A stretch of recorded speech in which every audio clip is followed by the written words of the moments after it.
Trataremos en esta sesión de los tejidos vegetales. Como forma de recordatorio de presentación, habíamos visto las formas de organización unicelulares y pluricelulares. Entonces recordamos que los organismos unicelulares están formados por una sola célula, que esta célula desarrolla todas las funciones vitales y por lo tanto pues puede pertenecer a varios reinos. Decíamos que al menos a 3 reinos. Pueden ser del reino procariota, todos los procariotas son unicelulares, es el reino Monera, o del reino protoctista son unicelulares pues los protozoos, que decíamos que eran animales protozoos unicelulares, pueden ser unicelulares algunas algas también. Y del reino fungi hay hongos que también son unicelulares, por ejemplo las levaduras están formadas por una sola célula.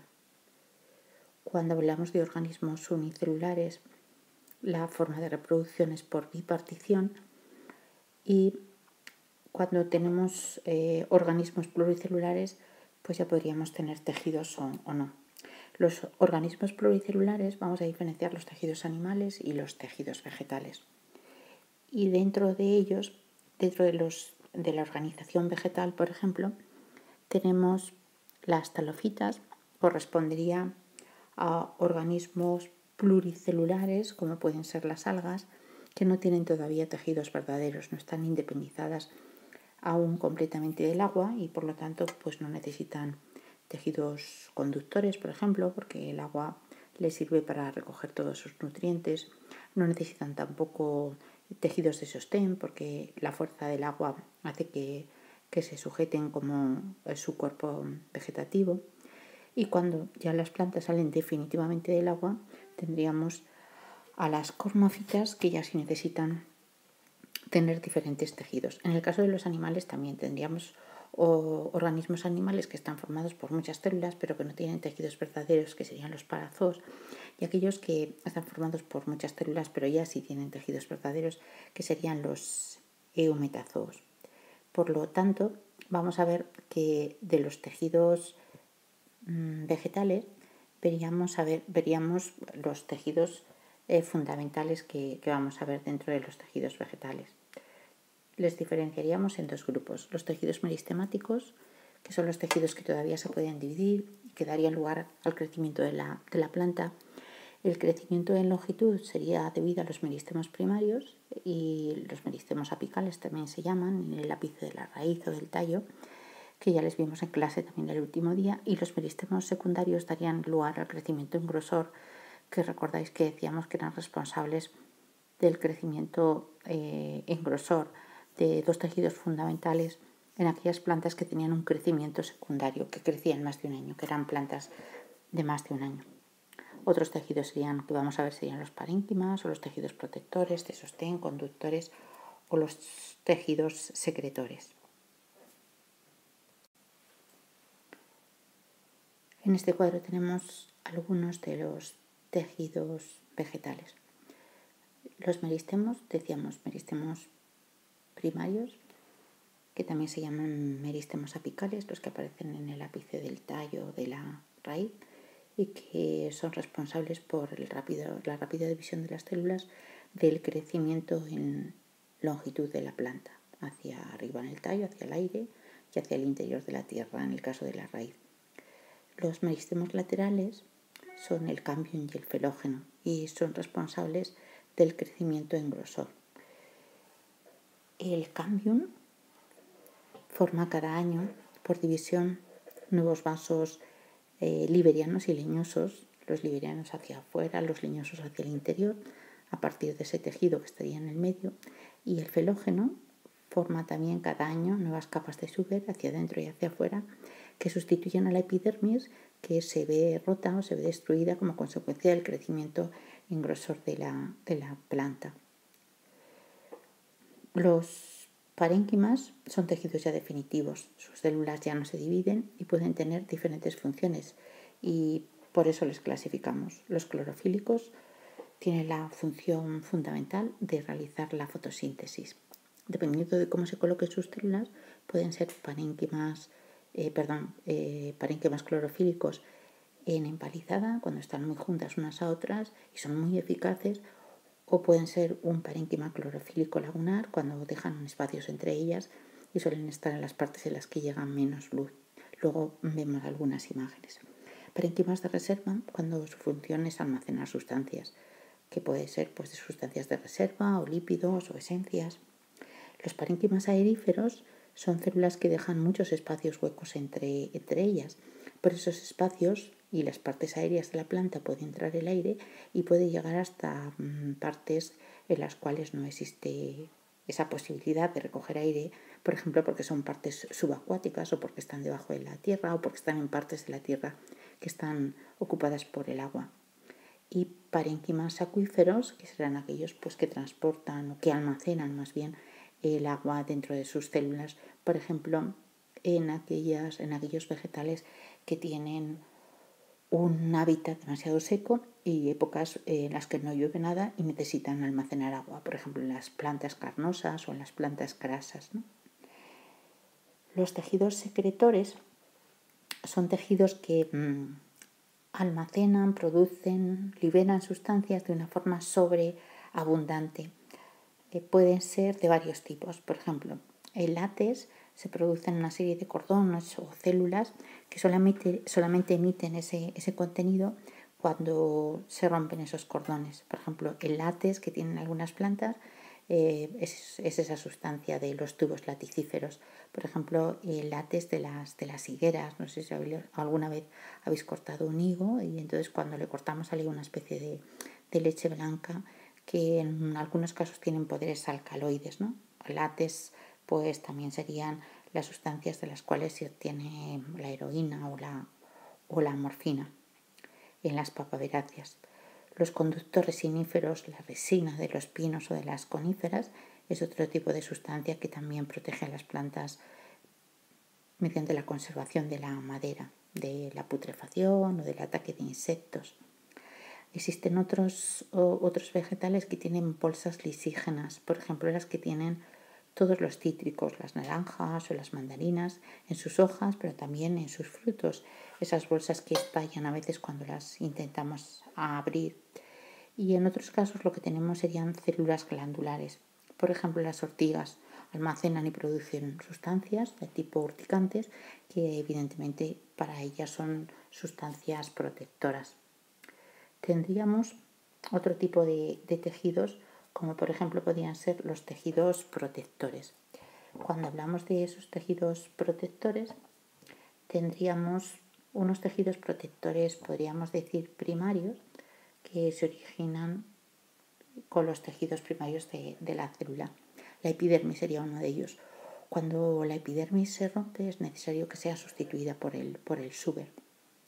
Podemos tener también tejidos protectores como la exodermis, que sería lo que llamaríamos el suber, que sustituye a la epidermis cuando ésta se ha roto, o en el interior, el cilindro central, en el tallo y en la raíz está protegido por una endodermis y el suber sería también parte de esa exodermis. Tejidos mecánicos, tejidos que sirven, digamos, para sostener a la célula, como por ejemplo el colénquima y el esclerénquima. Cuando todavía la célula tiene que crecer, pues tiene engrosado solamente los extremos de la célula y serían las células del colénquima, o cuando ya no le queda ninguna función como para crecer, pues endurece toda la estructura, toda la pared celular y se formaría el esclerénquima. Y tejidos conductores como el xilema y el floema. El floema está formado por células que están vivas, que mantienen su contenido celular y son las responsables de transportar la savia elaborada desde las hojas hasta la raíz, órganos de almacén, reserva, etc. Están separadas unas células de otras por un tabique de separación que está finamente puteado y por eso se llaman placas cribosas. Esos tabiques o esas placas cribosas, cuando va disminuyendo las horas de luz y la planta deduce por tanto que va a llegar el invierno y que no va a disponer de agua, esas placas cribosas se taponan con una sustancia que precipita que se llama calosa y eso hace pues que las hojas al final vayan degenerando sus pigmentos y vayan desapareciendo, es decir, tapona esos tabiques para evitar que se rellenen de agua y por lo tanto se puedan romper por congelación durante el invierno. Todos estos tejidos se organizan para dar la estructura fundamental de los vegetales, que se llama el cormo. Recordad que las talofitas son las algas y no tienen tejidos verdaderos, por lo tanto no tienen la mayor parte de estos tejidos. El cormo es lo que llamamos la raíz, el tallo y las hojas. Y cada uno de esos elementos pues vemos que tiene una organización determinada. Os pongo después cuál sería el ejemplo de cómo sería esa estructura, por ejemplo, en una raíz, cómo se dispondrían todos esos elementos.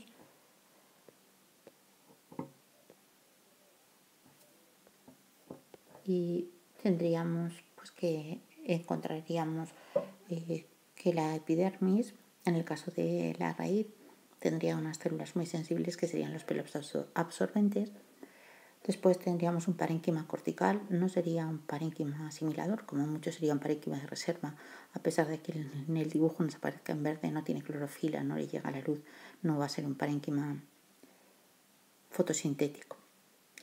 Estaría todo ello separado por una endodermis. Esa endodermis es una capa de células que suele ser impermeable. Solo tiene determinados puntos por los cuales ese agua que ha entrado por los pelos absorbentes puede pasar hasta el conjunto de células que forman el cilindro central. Ese cilindro central tendría una capa que sería la peridermis y en él estarían los haces conductores, el floema y el xilema, inmersos en un parénquima medular, una serie de células que también tienen una función fundamentalmente de reserva.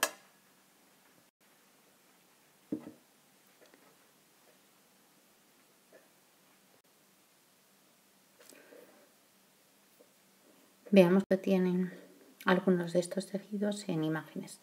Por ejemplo, en un corte del tallo de Sambucus, que el saúco es un arbusto, pues vemos algunos de esos tejidos. El colénquima, las células que decíamos que eran células de sostén, o los parénquimas corticales, y vemos como los espacios intercelulares también.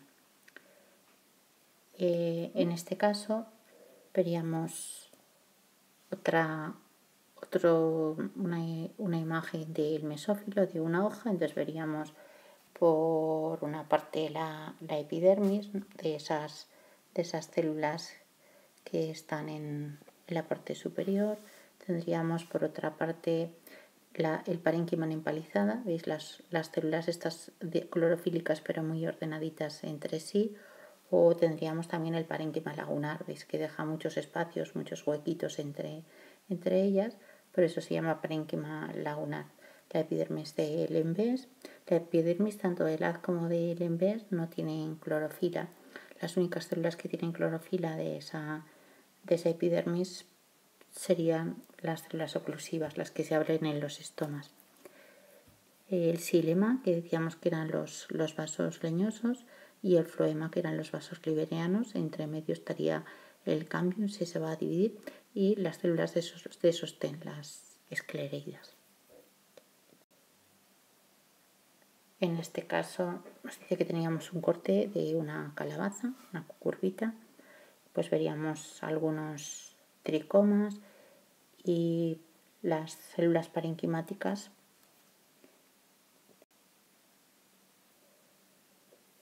Una célula de un ficus con una concreción de carbonato cálcico, tiene una cutícula protectora que es un componente acelular y por debajo tendría la epidermis. Aquí también tenemos las células del parénquima en empalizada perfectamente organizadas, bueno, ese depósito.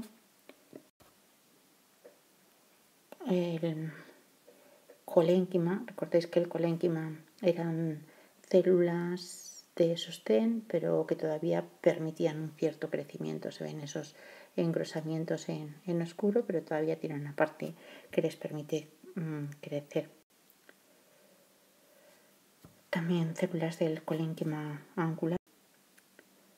Una esclereida sería una célula que está completamente muerta y diferenciada.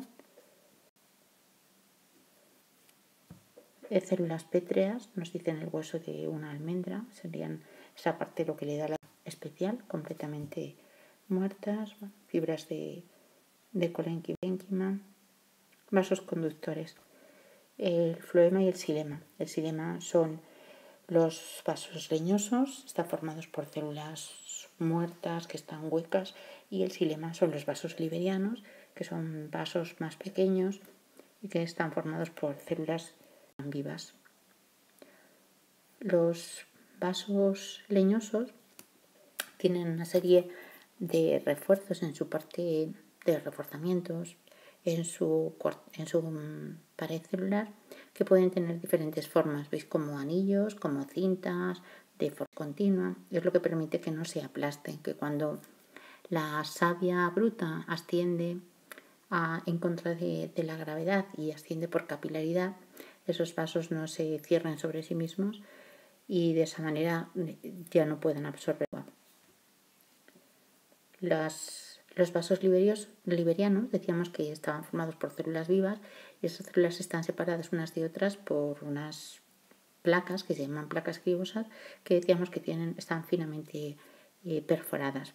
Esas placas, esas perforaciones, cuando va a llegar el invierno, cuando va a llegar después del otoño, decíamos, se taponan mediante unas concreciones de sales, y así evitan que el agua se quede congelada en esos vasos liberianos y estalle esas células, rompa esas células sin volumen. En una vista frontal de unas células epidérmicas, pues veríamos que las células epidérmicas no tienen cloroplastos, pero sí las células oclusivas, esas células que tienen una forma ovalada, son las células que permiten la apertura y cierre de los estomas, y para eso necesitan hacer la foresis. Aquí también tendríamos pues células oclusivas con el ostiolo, que es ese poro, esas células. Esto es una microfotografía técnica.